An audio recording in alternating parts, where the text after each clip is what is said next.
I'm Charlotte. I am one of the arts coordinators in Norwich XR. I've only been doing it for a few months. It basically involves, I'd say, making flags and banners predominantly, but then we've got things like we're making giant trees to take to Rebellion in London with us. So it's got that creative aspect as well, make sort of bunting, whatever we're called on for really, making things beautiful. Because if things aren't beautiful, people won't pay attention to them.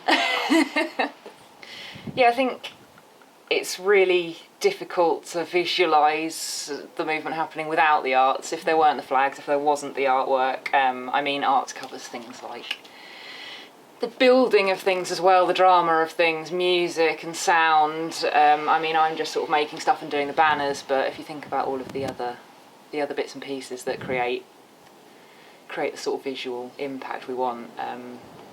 It's also something I've been thinking about a lot recently, is going back to what we used to do in sort of a long time ago. Our culture was based around talking and music and stories and kind of playing, and Indigenous cultures often still have those things. They've still got stories that are passed along, whereas we seem to have lost that. So I think maybe part of XR is about embracing that again and letting people express themselves.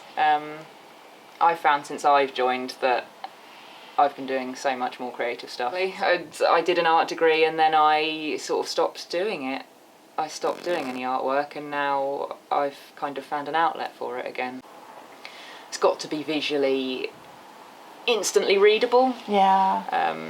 Which is why the flags for XR are such an important thing. It's got the symbol on it, and the symbol's so important as well. And we try really hard to try and keep themes running through it, so it's the bright, vibrant colours and the set palettes that we use to make sure, even though it seems a little bit like it's not pulled together, it is pulled together. There is something behind it that's keeping it all as one, so that when you do see Extinction Rebellion, it does tie together.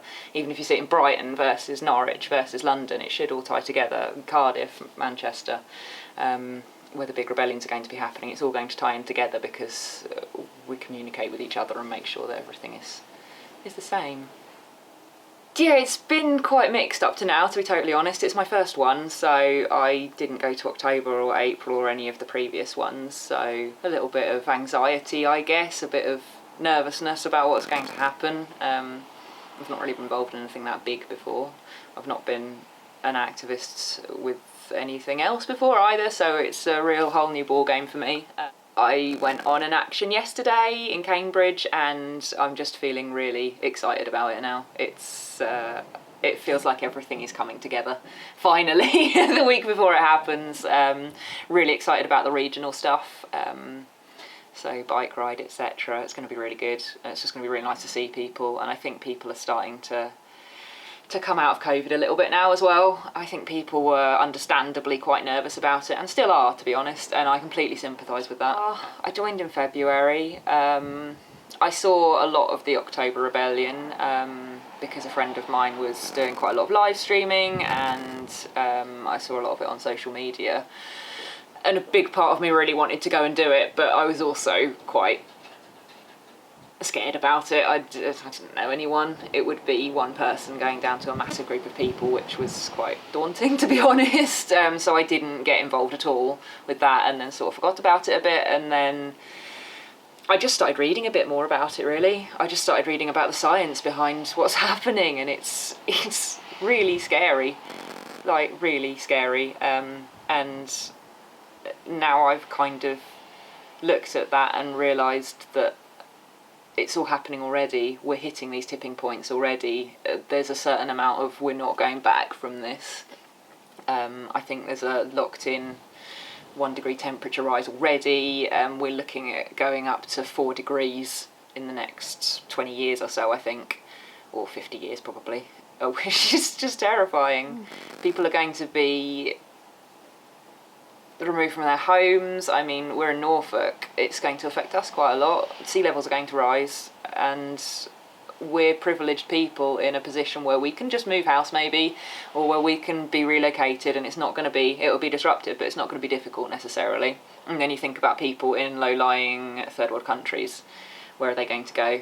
I mean, we've got people trying to to cross the channel already to come here, and that's only going to get worse and worse and worse, and these people are desperate, and it's understandable, they've got nowhere to live.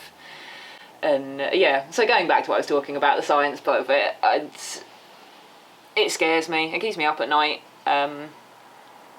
because I just want more people to see and understand that, and understand that it's not individuals that can make a difference, it's the government and those people, those 1% of people that have the majority of the money in this world, need to make changes so that everybody can make changes. It needs to come from the government. We've seen with COVID what the changes can be and how quickly they can happen as well, and we need to make changes like that happen, otherwise, well, it's a bit depressing, but otherwise there's no future, and there's no future for other generations either.